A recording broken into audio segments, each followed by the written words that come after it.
Роботтар. Адамдар үшін өте пайдалы, солай емес пе? Олар қазірдің өзінде көптеген ауыр жұмыстарды адамдар орнына жасауда. Мысалға алғанда робот аспаз. Сіздің асханаңызда жүріп өте дәмді тағамдар дайындай алады. Екі қолы бар бұл робот мыңдаған тамақтың дайындау жолдарын біледі және оған қосымша тағы ас мәзірін қосуға болады. Асханада тамақ жасап болғаннан соң артынан тазалап кетеді. Бұндай роботтарды айта берсе негізі көп. Ендігі кезекте бұл роботтар жаңағыдай ас мәзірін жаттап алуға немесе ас құрамын ажыратуға не пайдаланады? Әрине жасанды сана. Жасанды сана уақыт өткен сайын дамуда, тіпті бұдан 50 жыл бұрынғы адамдар қазіргі кезде дәл адамға ұқсатып жасалған роботтар пайда болады деп ойламаған шығар. Ендеше таныс болыңыздар. Бұл Эрика. Адамға өте ұқсас робот. Бұл роботтың көздері сізге қарап тұрып бақылай алады. Бұл роботтар мимика көрсете алады. Осы роботтың авторы Исигуро ең бірінші өзіне ұқсайтын робот шығарған болатын. Былай қарасаңыз адамға қатты ұқсайды. Тіпті Исигуро бір кафеде эксперимент ретінде Эрикамен бір үстел басында отырғанда адамдар тіпті роботтың робот екенін түсінген де жоқ деп айтады. Бұл Эрика сияқты өте көп роботтар бар, және олардың барлығы да жасанды сана арқылы өз ойларын нақтылап, сөйлесушінің мимикасын, сөйлеу мәнерін, дыбысталу ережесін есте сақтап, өз-өздерін дамыта алады.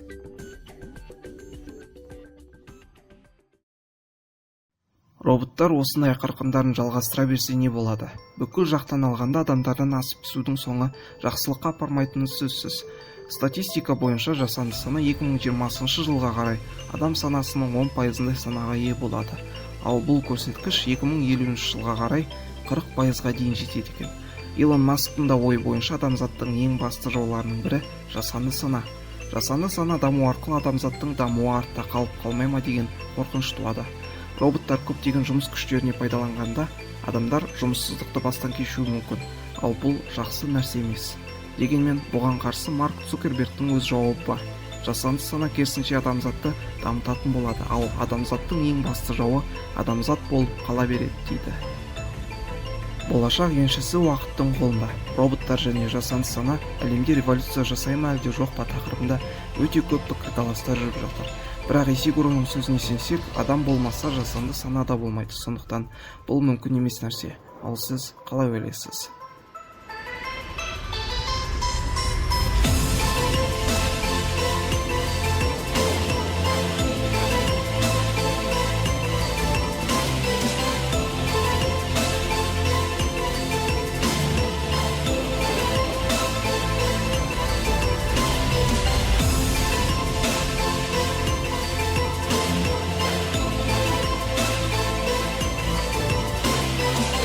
Be our friend.